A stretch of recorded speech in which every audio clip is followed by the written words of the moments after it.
மகாநதி சீரியல்ல இனி எபிசோட்ல விஜய் அம்முவை மறுபடியும் வீட்டுக்கு கூட்டிக்கிட்டு போகலாம் அப்படின்னு சொல்லி அம்முவை கூப்பிட்டா, இல்லை இன்னைக்கு நைட்டு நான் இங்கேயே இருக்கேன், பாட்டி வீட்லேயே இருக்கேன் அப்படின்னு அம்மு அடம் பிடிக்கிறாங்க. உடனே உனக்கு ஹோம்ஒர்க்லாம் இருக்குல்ல, நாளைக்கு கிளாஸுக்கு போகும்போது ஹோம்ஒர்க் பண்ணாமையா போவ அப்படின்னு விஜய் கேட்க, எனக்கு மிஸ்ஸை தெரியும், மிஸ்ஸுக்கிட்ட சொல்லிக்கலாம் அப்படிங்கிற மாதிரி சொல்லிடுறாங்க. அதாவது காவேரி மிஸ்ஸு தானே நம்ம அம்மா பாப்பாவுக்கு மிஸ்ஸு, அதனால வந்து பார்த்திங்கன்னா நம்ம கங்கா இருந்துக்கிட்டு மிஸ்ஸுக்கு சொல்லிக்கலாம் அப்படின்னு நக்கலாக சொல்லிக்கிட்டு இருக்கிறாங்க.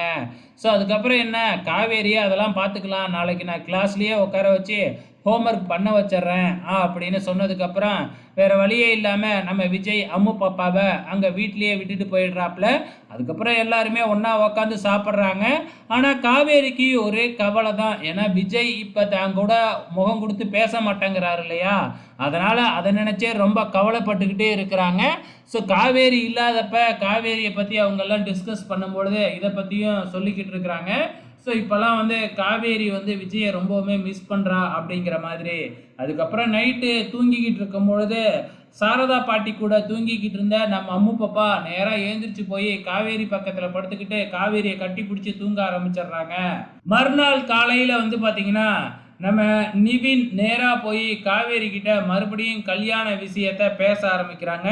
அப்போ காவேரி வந்து பார்த்தீங்கன்னா விஜயை கல்யாணம் பண்ணிக்கிறத பற்றி யோசிக்கிறேன் அப்படிங்கிற மாதிரி விஜயை கல்யாணம் பண்ணிக்கிறதுக்கு சம்மதம் சொல்லிடுறாங்க. உடனே நம்ம நிவீனுக்கு பயங்கரமான சந்தோஷம்.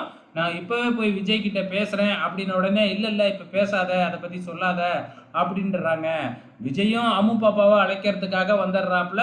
ஸோ அம்மு பாப்பாவும் எல்லாத்துக்கும் பாய் சொல்கிறாங்க, நம்ம விஜயும் எல்லாத்துக்கிட்டையும் சொல்லிடுறாங்க. ஆனால் காவேரி கிட்ட மட்டும் எதுவுமே பேசாமல் போனதுனால நம்ம காவேரி முகமே தொங்கி போச்சு.